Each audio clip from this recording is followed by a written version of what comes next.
Bonjour à tous, mon nom est Jean-Marc Bordua. Alors, je vous présente aujourd'hui la démarche d'apprentissage du portrait à l'aquarelle. On va passer à travers toutes les étapes que je vous propose qui vont se traduire en petits modules que vous allez pouvoir expérimenter par vous-même. Ils vont être disponibles en ligne, vraisemblablement sur YouTube. Donc, le portrait à l'aquarelle, ça peut paraître difficile. Par contre, si vous maîtrisez quelques gestes clés qu'on va partager ensemble durant cet apprentissage, vous allez voir que ça se fait assez bien. C'est sûr que ça vous prendrait une base minimum de la connaissance de l'aquarelle, c'est-à-dire d'être capable de faire des dégradés et d'avoir une certaine notion de mélange de couleurs. Le bon côté du portrait à l'aquarelle, c'est qu'on utilise presque toujours les mêmes couleurs. Donc, c'est un peu plus simple, mais vous allez voir, il y a quand même quelques subtilités qu'on va décortiquer ensemble. Alors, sans plus tarder, regardons comment nous allons explorer ce contenu.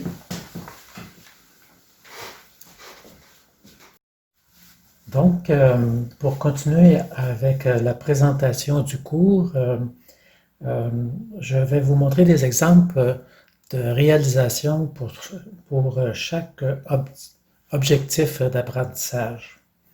Et juste avant de passer à ces exemples, je voulais d'abord vous reparler des prérequis. Alors, si vous vous rappelez, dans la présentation précédente, je vous avais dit que pour être capable de faire du portrait, il faudrait qu'au minimum, vous soyez capable de faire des dégradés à l'aquarelle, c'est-à-dire on commence avec une densité un peu plus foncée et progressivement, on va vers le pâle. Alors ça, c'est un geste de base que vous devriez maîtriser. Si jamais vous n'êtes pas capable, vous avez juste à aller soit sur YouTube ou encore sur mon site borduas.info. Je crois que j'ai mis un exemple. L'autre chose qu'on va devoir faire à certains moments dans le portrait, c'est qu'on va mouiller la surface et on va déposer du pigment pour être capable de faire exécuter des surfaces lisses. Je pense ici aux joues.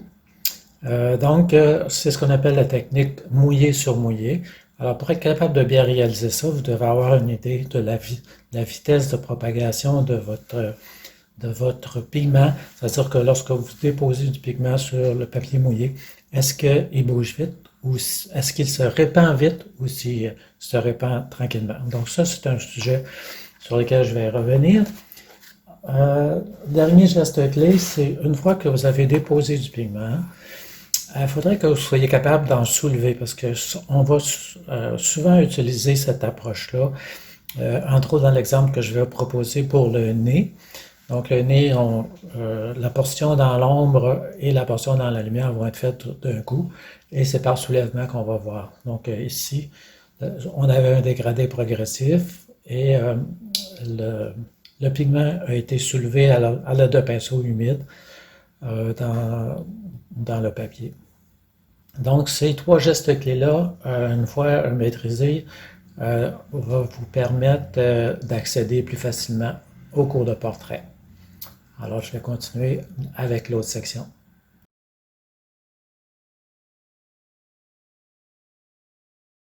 La majorité des apprentissages ou des gestes clés vont d'abord être précédés par une étude monochrome et suivi d'une étude couleur par la suite. Donc, on commence du simple au complexe. Et les modèles que nous allons utiliser, je vais vous proposer un modèle caucasien, c'est-à-dire un homme ou une femme de race blanche, parce que c'est les modèles avec lesquels on est le plus habitué dans le contexte actuel. Un mot sur les modèles qui vont être utilisés. Alors, durant cet apprentissage, je vais vous proposer des images de référence euh, sur lesquelles je vais avoir soit augmenté l'intensité ou je vais avoir placé l'éclairage de façon à mettre en lumière un objectif d'apprentissage. Alors, vous avez un exemple ici, l'image de référence et l'exercice qui a été exécuté ici euh, lors d'un précédent cours. De temps à autre, je vais aussi utiliser une tête théorique. Une question qui m'est souvent posée, c'est est-ce que je dois savoir dessiner des portraits euh, pour faire un cours d'aquarelle, de portrait à l'aquarelle? Je vous dirais que c'est un plus parce que à partir du moment où vous êtes en mesure de contrôler les zones foncées et les zones pâles par l'étude du dessin, vous avez vraiment un plus qui vous permet de bien comprendre ce que vous faites. Mais c'est pas absolument nécessaire dans le cadre du projet, pardon, du cours, parce que je vais vous proposer de travailler avec des calques, c'est-à-dire qu'on va partir d'une image de référence, comme j'ai mentionné précédemment. On va calquer les informations qu'on va avoir de besoin. Et sur ce papier calque-là, on va transférer l'information sur le papier aquarelle et après, on va exécuter notre aquarelle. Donc, vous avez les deux ici. Ce qui est intéressant aussi quand on procède comme ça, c'est que si ça ne fonctionne pas du premier coup, pas de problème, on a encore notre dessin et on peut recommencer.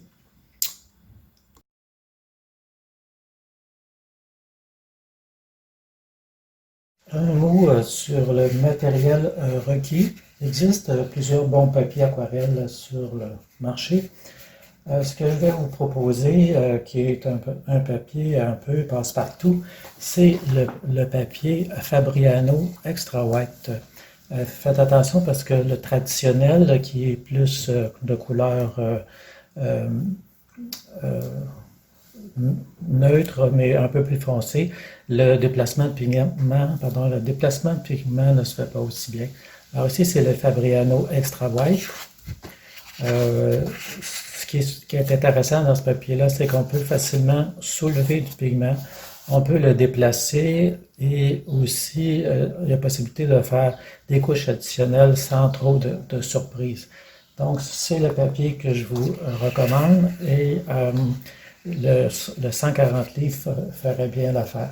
Si vous avez un petit budget, euh, euh, concentrez-vous sur le papier de qualité où vous pouvez équilibrer votre budget. Ça serait à ce moment-là plus sur la qualité du pinceau et un peu sur la qualité du pigment. L'approche que je vais vous proposer pour faire le portrait à l'aquarelle, ça va vous prendre un pinceau qui a une pointe fine, qui contient beaucoup d'eau, on le voit dans la bourse en arrière du pinceau, et qui il y a aussi ce qu'on appelle un ressort, c'est-à-dire que quand on quitte la surface, le pinceau rebondit. C'est ce qui va vous permettre, vous allez voir un peu plus tard, c'est ce qui va vous permettre de parfois déposer le pigment et d'autres fois vraiment le forcer en place. Ici, c'est un pinceau, je dirais, de moyenne gamme, fait par la compagnie Princeton, Princeton Elite, numéro 12. Pour faire le portrait, si vous avez un numéro 12 avec une pointe extra fine, vous êtes capable de tout faire parce que vous pouvez travailler soit sur la pointe ou sur la portion plus large. Sinon, un compromis intéressant que j'ai trouvé en Angleterre, le pinceau fait par Jackson Art, on ne le voit plus beaucoup là, de la série 700, je vais mettre ces références-là de toute façon sur mon site. Alors c'est un pinceau qui est à moitié fibre synthétique, à moitié poil de marbre.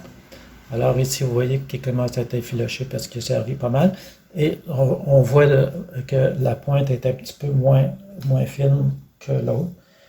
Si vous voulez vraiment opter pour ce que j'appelle la Cadillac, Alors, vous avez un pinceau ici, pinceau Kolinsky, Marthe Kolinsky, faite par Raphaël. En fait, c'est la série 7404.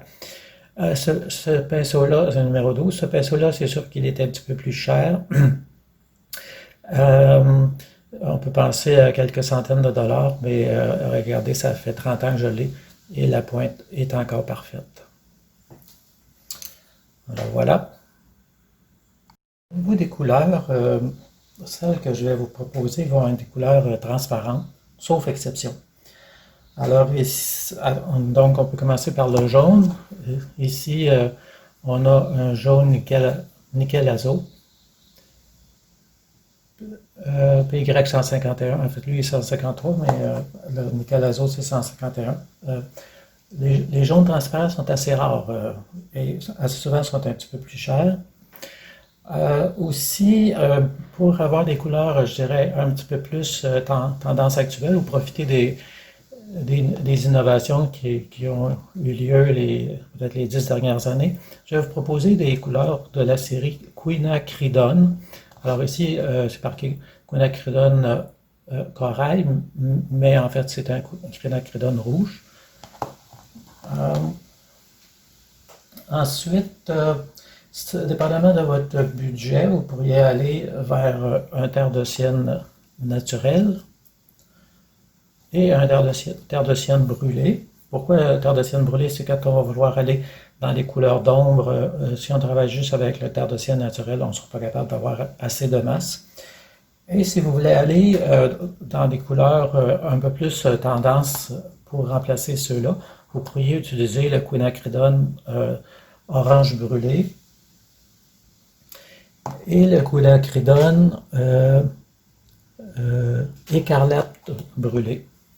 Vous allez voir quand on va arriver aux couleurs, on va regarder ça ensemble.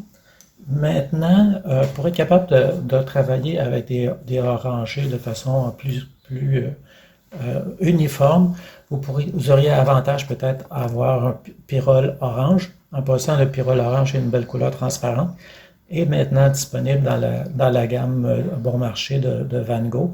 Alors ceux-là sont disponibles dans la série Van Gogh. Terre de sienne naturelle, vous ne le trouverez pas. Vous allez trouver, ça va être marqué terre de sienne naturelle, mais en fait, ça va être un jaune d'ocre. Alors, il n'est pas tout à fait plus opaque que transparent. Et le terre de sienne brûlé, c'est un mélange, on appelle ça une imitation. Pour certains exercices spécifiques, nous allons travailler avec un modèle théorique, c'est-à-dire c'est une tête ici en plastique qui souligne les principaux traits qu'on pourrait avoir de besoin, surtout si on a peu de base en dessin. Normalement, nommément le nez, on va utiliser ça pour le nez, et aussi le petit trou de l'arcade sourcilière. Alors ça devrait faciliter l'apprentissage et peut-être pour la joue. Alors, à quelques occasions, on va utiliser ce modèle théorique-là.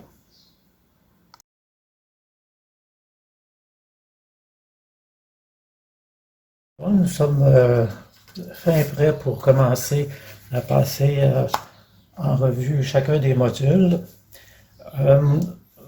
Ce que je vous propose, dans les modules que je vous propose, il y a une progression de simple à complexe. Comme vous êtes en mode d'apprentissage autonome, rien ne vous empêche d'aller directement au dernier module pour vous, comme on dit, vous essayer.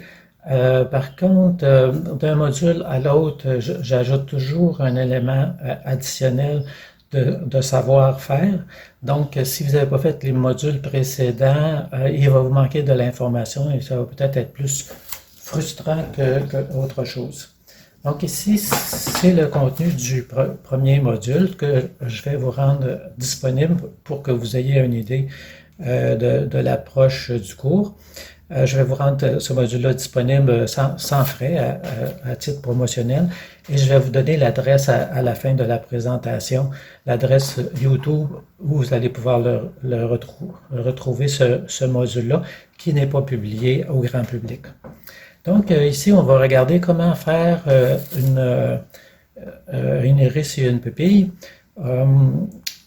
Donc, on va regarder ensemble comment faire pour déposer le pigment et, ce qu'on appelle décrocher le pigment pour créer un dégradé très naturel vers le centre de l'œil.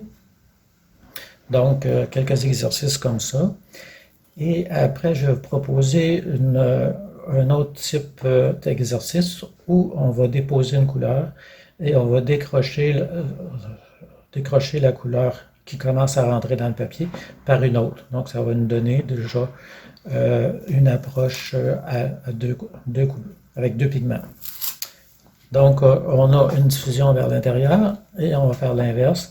On va suggérer la pupille en déposant un pigment avec une approche sec sur mouillé.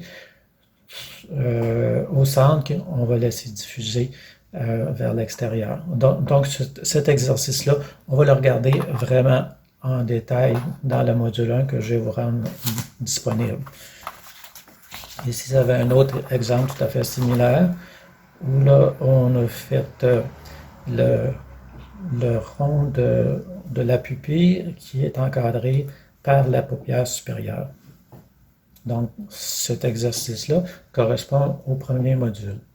Vous remarquerez aussi que je vais vous proposer de travailler beaucoup plus grand que nature parce que si vous travaillez le portrait dans un format égal à ce qu'on voit quand on regarde quelqu'un, ça va être plus difficile de contrôler ces micro-gestes-là. Donc, en processus d'apprentissage, on va travailler à 2 ou 3 fois la grosseur réelle. Donc, il n'y a personne qui a des yeux comme ça, à moins d'être un géant. Une fois qu'on va avoir travaillé l'intérieur de l'œil, donc c'est une petite variante parce que le modèle regarde de côté. Une fois qu'on va avoir travaillé l'intérieur de l'œil, donc je vais vous proposer des façons de travailler la paupière supérieure et la partie supérieure de l'œil dans une perspective d'ombre projetée. Ici, c'est une approche deux couleurs. Vous avez un autre exemple ici. Donc, l'intérieur de l'œil, tout à fait inspiré de l'exercice qu'on vient de faire, sur lequel on rajoute l'ombre projetée. Et on suggère la paupière supérieure. Donc, ça, c'est le deuxième module, la paupière supérieure. Alors, comme on est rendu aux paupières, on va commencer à explorer la couleur de la peau. Donc, pour ce faire, je vais vous proposer différents mélanges de couleurs pour être capable d'avoir une densité, c'est-à-dire pour être capable d'avoir des couleurs qui viennent assez foncées pour suggérer la portion ombre de la peau. Vous avez aussi un exemple ici. Alors, on voit qu'à densité maximum, le terre de sienne naturel nous donne à peu près rien. Donc, il faut lui ajouter du rouge pour avoir une valeur plus foncée.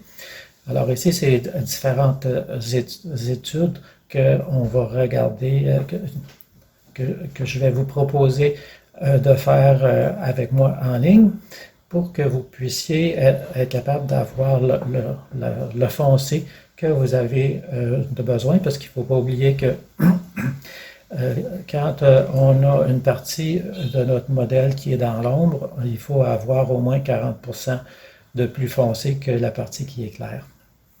Donc, on va regarder comment faire pour foncer le jaune sans toutefois le dénaturer, c'est-à-dire qu'on sente que ça soit encore un orangé de la couleur de la peau. Une fois qu'on va avoir fait ça, on va se pratiquer. Je vais vous proposer un autre exercice avec exactement les mêmes couleurs, avec la même approche, mais ici, on va travailler en couleur. Donc, la pupille iris est en couleur et la suggestion de la paupière supérieure est enrichie par ce qu'on vient d'apprendre dans les couleurs plus foncées. Une fois qu'on est à l'aise avec l'intérieur de l'œil, la paupière supérieure, le module qui va suivre, ça va être la création de l'arcade sourcilière. L'arcade sourcilière, c'est un geste clé que si on ne réussit pas à le faire, on n'aura jamais l'impression que c'est comme le fond d'un bol, hein, parce que cette zone-là ici est enfoncée, on pourrait dire, alors que la zone ici ressort sur l'orbite. Et c'est aussi à cet endroit-là que la racine du nez prend source. Donc, je vais vous proposer un exercice ici pour être capable de réaliser l'arcade sourcilière. À cette arcade, on va rajouter aussi les sourcils.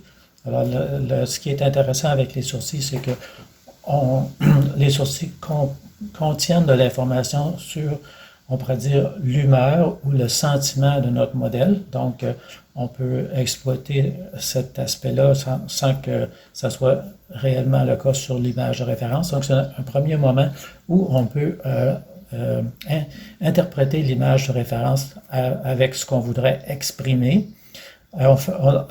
Aussi, on va faire attention de ne pas enfermer l'œil avec le sourcil et équilibrer la présence du sourcil avec l'œil et les cheveux.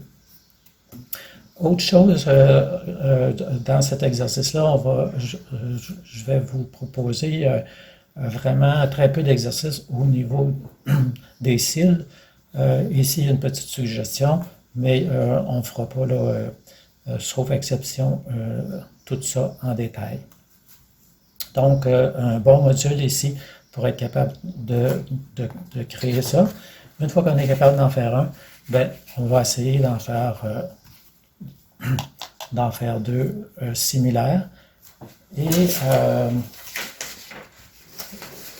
une fois qu'on a fait ça, on va travailler pour en faire deux, mais avec un éclairage qui arrive en diagonale. Donc l'arcade sourcilière est plus foncée de ce côté ici et plus pâle de l'autre côté. Pour enrichir cet exercice, je vais vous proposer peut-être quelques exemples qui contiennent exactement la même information qu'on a vue ici, mais qu'on interprète un peu plus largement et qu'on exploite aussi l'approche en négatif. Donc ici, une petite étude monochrome et un autre exemple ici, où voyez-vous, on a l'arcade sourcilière, l'œil, et ici la portion dans l'ombre est presque totale, sauf peut-être quelques éléments où on voit un petit peu plus le personnage.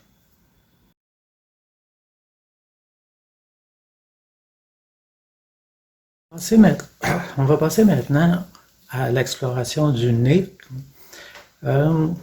Souvent, c'est un exercice qui nous crée des problèmes. Non pas que ce soit difficile à faire, mais c'est plus que psychologiquement, on a tendance à interpréter le nez avec le raccourci, hein, parce que le nez pointe vers nous. Donc, avec ce modèle-là, on est capable de peut-être comprendre un peu plus l'organisation du nez et aussi les différents plans qui sont suggérés lorsqu'on voit le modèle de face. Souvent, quand on regarde une photo d'un personnage, on va avoir de la misère à voir ces composantes du nez-là, alors que si on regarde avec un modèle ici, on le voit très bien. Donc, je vais vous proposer des images de référence à partir de ce modèle-là. Et on va certainement faire un exercice avec le nez plus théorique qui va être suivi après par un exercice intégrateur avec le nez de face, mais à partir d'un modèle de vivant. Voici l'exercice fait à partir du nez théorique. Alors, c'est ici qu'on voit très bien les composantes du nez et l'ombre projetée en bas ici. Donc, cet exercice-là, c'est vraiment un exercice d'appropriation de la structure du nez pour être capable après ça de l'exécuter selon un modèle avec une image de référence d'un humain. Donc, vous voyez qu'ici, on a la même chose et l'organisation du nez avec l'ombre projetée en dessous. Pour être capable de faire cet exercice-là, surtout ici, alors je vais vous proposer une approche mouillé sur mouillé.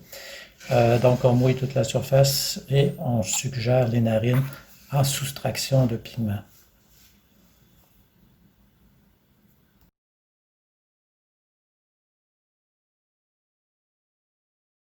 Une fois qu'on a bien intégré l'organisation du nez, on va rajouter à cet élément-là la bouche. Donc, je vais vous proposer une approche toujours avec le portrait de face. Donc, avec les les trois muscles de la lèvre supérieure et les deux muscles de la lèvre inférieure. Ce qui est particulier avec la bouche, c'est qu'on va devoir commencer à travailler avec l'organisation autour, c'est-à-dire la mâchoire qui fait un rond sous le nez. Les commissures ici qui contiennent beaucoup d'informations, hein, parce que si on les fait par en bas, l'humeur du personnage n'est pas pareil que si c'est plus retroussé vers le haut. Un autre point qui représente un petit peu de défi, c'est le pli ici de la boule du menton. Donc, encore une fois, vous avez remarqué qu'à chaque fois, je vous propose une première étude monochrome suivie de le même exercice, mais cette fois-là en couleur, avec les couleurs de peau qu'on a utilisées précédemment. Donc, le nez est fait de la même façon, à laquelle on rajoute la bouche. Il est possible aussi que je vous propose un exercice transitoire. C'est un exercice avec crayon aquarellable. Alors, si vous regardez la portion du haut ici, le trait du crayon aquarellable est resté tel quel, alors qu'en bas, il a été intégré. Donc, c'est une façon, c'est un truc additionnel que vous pourriez avoir dans votre coffre.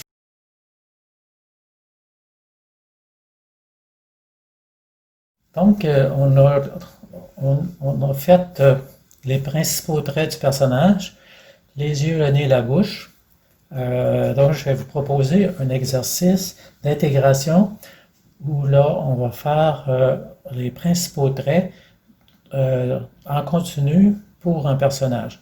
Pas tout à fait comme on voit ici, parce que c'est un personnage de trois quarts, mais un personnage de face. Pourquoi exercice d'intégration? C'est qu'il y a une dynamique qui se construit quand on fait un portrait d'aquarelle. Donc, si on réussit le premier, on commence avec le premier œil, ça va bien, on a bien réussi. Là, on a un petit stress pour le deuxième parce qu'il faut qu'il soit comparable au premier. Donc, ici, on est un petit peu moins à l'aise. Il faut qu'on ajuste la valeur de foncé de notre arcade sourcilière qui ait un lien avec les autres. Ensuite, on descend vers le nez. Là, comme on dit, on vient de réussir les yeux, on ne veut pas manquer le nez, etc. Donc, il y a une petite tension artistique qui se bâtit et j'aimerais bien vous faire vivre cette expérience-là jusqu'à ce qu'elle soit intégrée, puisque tout ce qui tourne autour du portrait va toujours avoir cette même dynamique.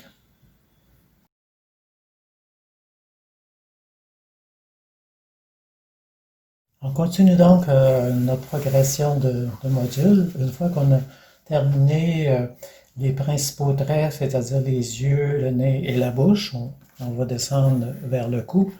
Alors ici, je vais vous proposer ce qu'on appelle un exercice éducatif où on suggère que le cou, en fait, est composé de trois cylindres.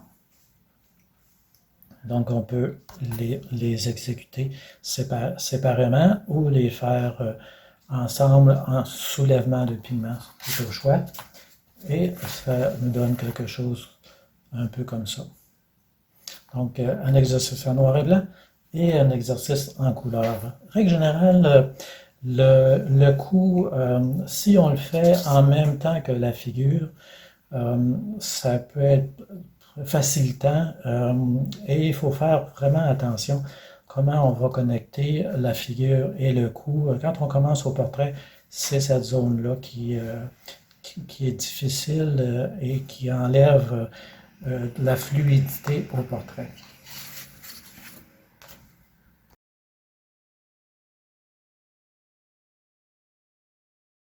Après s'être exercé avec le cou, on passe maintenant aux cheveux. L'approche des cheveux, c'est celle que je conserve pour la fin, parce que c'est un petit peu plus compliqué. Parce on doit gérer des masses et organiser l'information pour suggérer finalement qu'on est en présence de cheveux. L'autre chose, c'est que c'est à ce moment-là que le modèle, l'avant-plan, se connecte avec l'arrière-plan. Donc, je vais vous proposer des façons de le faire, on le voit ici, et des façons de déposer le pigment et de suggérer la partie qui est en surbrillance, et aussi comment mélanger les pigments sur le papier pour qu'on voit les deux couleurs présentes. Souvent, c'est ce qu'on voit aussi dans les cheveux. L'autre chose, c'est que je vais vous proposer par ordre croissant des cheveux foncés, droits, parce que c'est un petit peu plus facile que des cheveux pâles droits et plus facile que des cheveux pâles ondulés. On va regarder ensemble les endroits importants, c'est-à-dire où le cuir chevelu connecte avec la peau du personnage. Et on va aussi aborder dans cette série-là les oreilles. Alors, je vais vous proposer deux exercices, un en monochrome et un en couleur, pour suggérer les oreilles, parce que c'est un élément qu'on retrouve beaucoup avec le cuir chevelu. Donc, droit. Ici, un autre exemple un petit peu plus compliqué, où les cheveux sont organisés à peu près de la même façon, mais la suggestion de l'endroit qui est frappé par la lumière est un peu différente. Maintenant qu'on est à l'aise avec les cheveux, alors si je récapitule, on a travaillé les yeux, le nez et la bouche, le cou, les oreilles, les cheveux. On va rajouter une petite difficulté additionnelle où là, je vais vous proposer vraiment un éclairage, on appelle ça l'éclairage Rembrandt, parce que Rembrandt aimait beaucoup cette approche-là, où on voyait le triangle en dessous de l'œil ici. Donc, on va regarder comment faire pour traiter ce genre de personnage-là, comment traiter la réflexion latérale ici, l'ombre projetée sous le nez, l'ombre projetée sur l'arête du nez et la portion un peu plus foncée qui est avoisinante de la bouche. Donc ça, c'est un exercice qu'on va faire ensemble. On va commencer par le noir et blanc et après ça, on va le faire en couleur. Donc, voyez-vous, c'est exactement la même chose. La seule chose qui manque ici, c'est la chevelure pour terminer l'ensemble. Voici un peu ce que ça donne lorsque tout ça va être identique. Lorsqu'on fait d'abord la figure et après on ajoute les cheveux et l'arrière-plan. Donc, voyez-vous ce que je mentionnais plus tôt. Souvent, l'arrière-plan peut être intégré avec la chevelure. Ça permet de connecter l'ensemble. Même chose ici. Je dirais que plus souvent qu'autrement, moins on en fait dans les cheveux, moins on fait de mouvements de pinceau, plus c'est intéressant. Donc, on est habile avec les cheveux foncés. Je vais vous proposer un exercice avec les cheveux blonds. Peut-être un petit peu plus simple que celui-là, mais ça devrait assez bien aller. Et on va regarder ensemble aussi comment intégrer l'arrière-plan et l'avant-plan sur la figure. Un autre petit exercice que j'aime beaucoup, c'est que la chevelure est complètement intégrée dans l'arrière-plan. Donc, on a une ouverture ici et après on perd pied et c'est souvent c'est ce qui est intéressant avec le modèle, c'est qu'on ne sait pas trop ce qui se passe, mais l'imaginaire peut compléter l'information.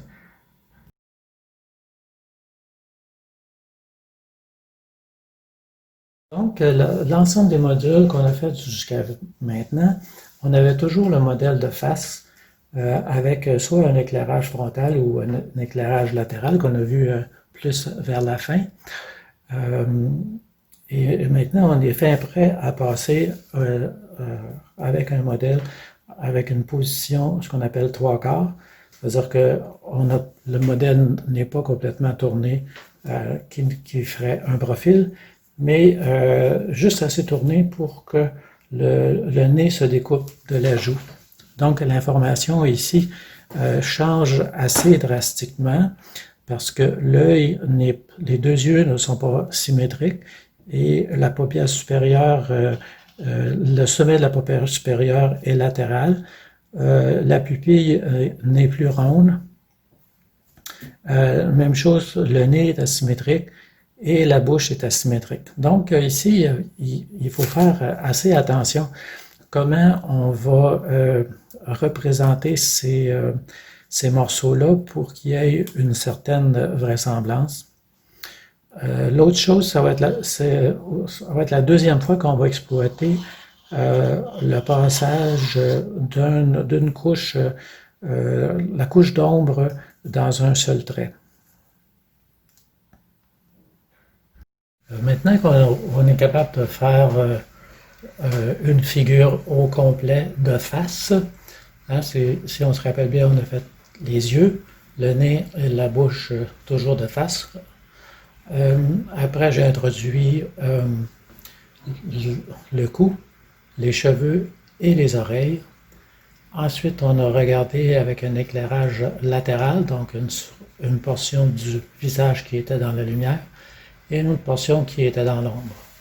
Alors ici, on a exactement la même chose, sauf que la prise l'angle de vue ici est trois quarts. Donc, ce qui fait que la paupière supérieure va être asymétrique.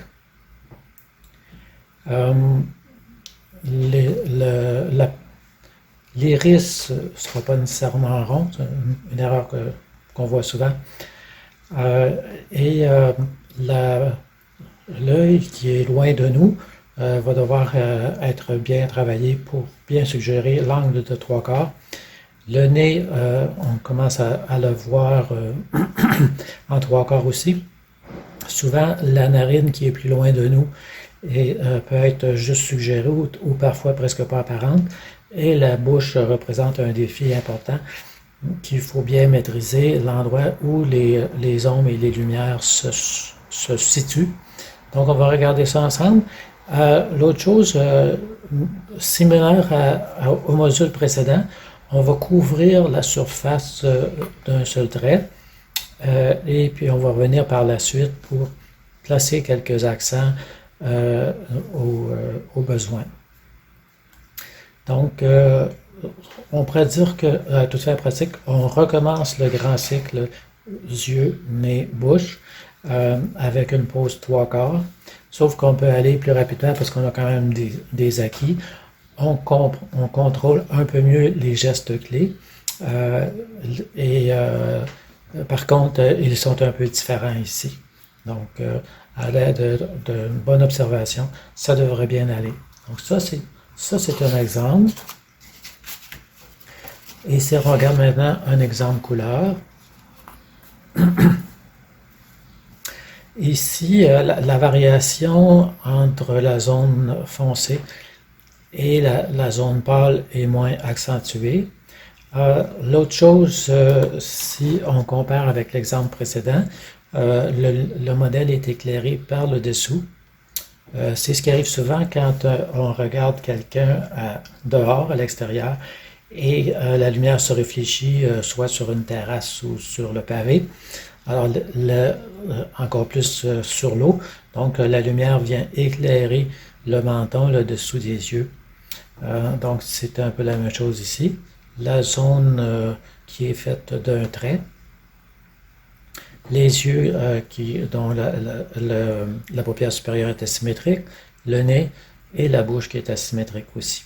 Donc ça pourrait être un exercice d'intégration avec les cheveux droits. On va peut-être explorer aussi dans un autre moment l'approche avec un fond.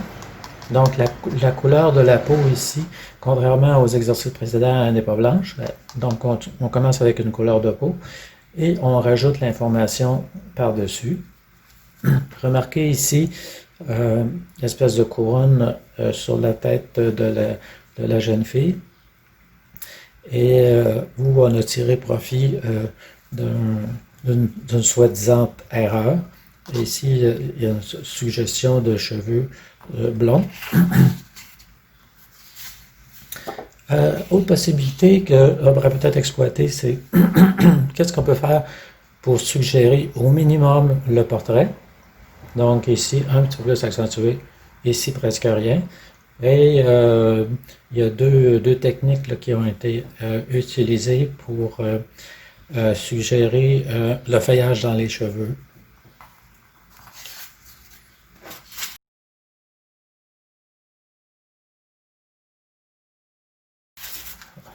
Autre approche ici, le portrait de base, 3/4 comme tantôt. La couleur de la peau a une teinte. Voyez-vous la symétrie dans la bouche, le nez et les yeux. Ce qui est particulier ici, c'est que les cheveux sont rehaussés à l'aide de collage. L'arrière-plan est connecté à l'aide de collage. Mais on va retrouver le même principe ici. Donc, pose 3/4, le nez asymétrique, la bouche asymétrique, les yeux. Les cheveux à peine suggérés. Si vous regardez les aplats qui ont été rajoutés dans les cheveux, rappellent vaguement les torii, les formes typiquement asiatiques. Dans ce modèle ici, il y a une autre particularité, c'est que le fond, il y a un fond atmosphérique qui est d'abord fait, et le modèle est superposé sur ce fond atmosphérique-là par soustraction de pigments et par addition de pigments. Dans une étape, si vous regardez une approche encore moins avancée, vous avez l'exemple ici, donc fond atmosphérique et suggestion du modèle, toujours en pose 3/4, superposé dans le fond atmosphérique. Donc ça ici, ça serait probablement plus un cours avancé, mais c'est juste pour vous montrer jusqu'où on peut aller avec le modèle vivant.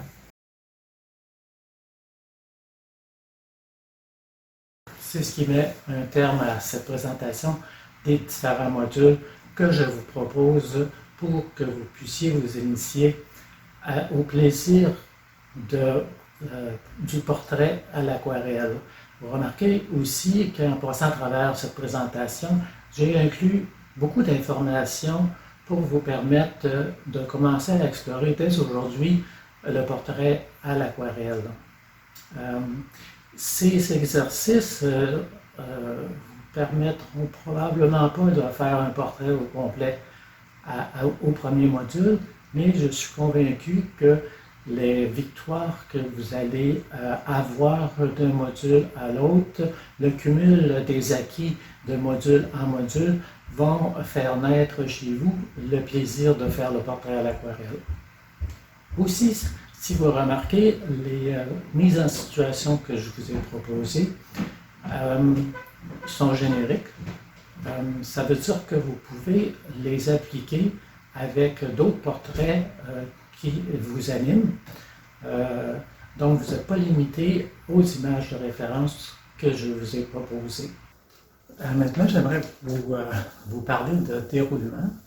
En fait, comment on va organiser le parcours d'apprentissage que je vous ai proposé, comment on va le regrouper pour vous proposer un bloc de 36 heures qui va vous permettre une progression raisonnable dans le sens que je ne pense pas qu'il y ait des personnes qui veulent à détenir un baccalauréat en arts plastiques dans le cadre de cet apprentissage-là. Si c'est le cas, tant mieux.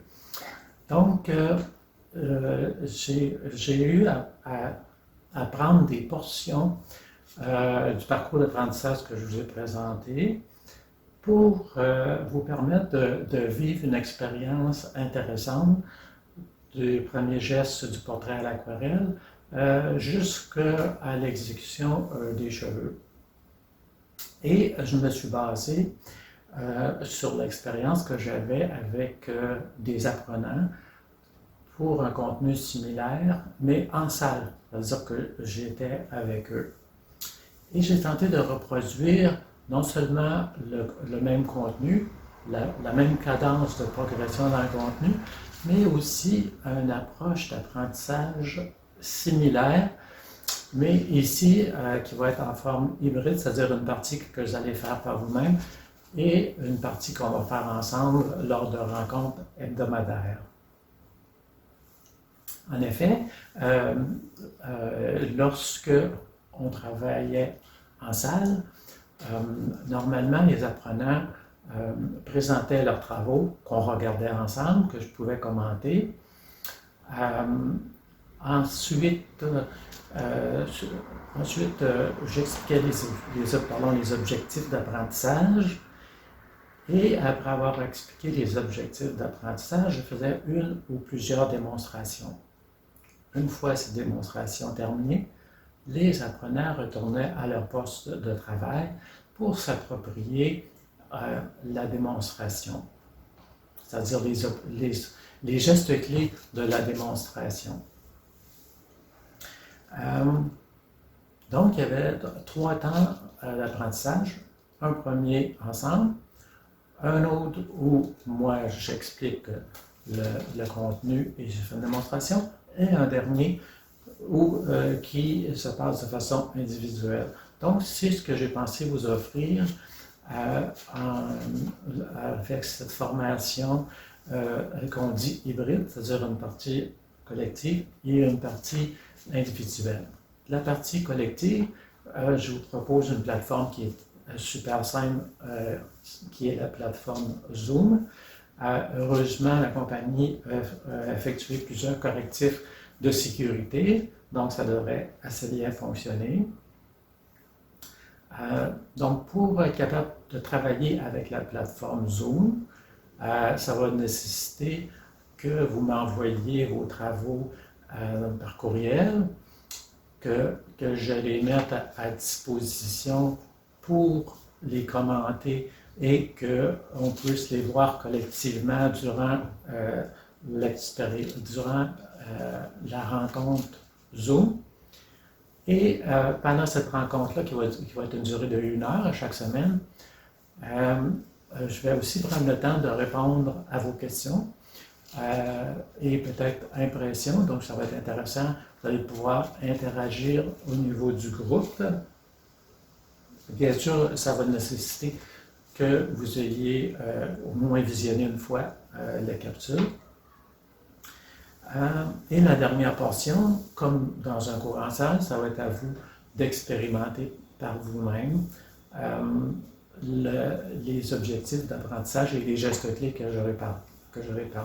Que je me rends compte quand on travaille en salle, c'est que premièrement, la démonstration ou les démonstrations, je les fais juste une fois. Souvent, c'est difficile d'arrêter dans le milieu de démonstration parce qu'il y a une question. Et aussi, quand les apprenants retournent à leur poste de travail, parfois ils ne se rappellent plus du début par où j'ai commencé. Donc, de pouvoir avoir une capsule qui est bien tournée, ou qui est plus claire que celle que vous auriez si vous étiez debout à côté de moi avec votre cellulaire, d'avoir cette capsule-là, de pouvoir la visionner autant de fois que requis, de pouvoir l'arrêter à un moment précis et vérifier où vous êtes rendu. Je pense que c'est un plus qui va compenser largement le fait que vous soyez toute seule et que je ne sois pas nécessairement à côté de vous. Mon expérience dans l'apprentissage en ligne, j'ai travaillé de nombreuses années dans ce domaine-là et ça a toujours été favorable. On a un petit peu de résistance au début, mais quand c'est bien monté, les résultats sont bien intéressants. Donc, c'est à cela que je vous convie dès cet automne, à un apprentissage en 3 temps. Première heure, on a fait ensemble. Deuxième heure, vous appropriez le contenu des capsules. Et dernière heure, vous travaillez sur le matériel. Je vous dirais qu'une heure de pratique, ce serait suffisant pour vous permettre de progresser d'une rencontre à l'autre, parce que c'est sûr qu'à chaque rencontre, je table sur le contenu précédent et j'ajoute du nouveau contenu. Alors voilà.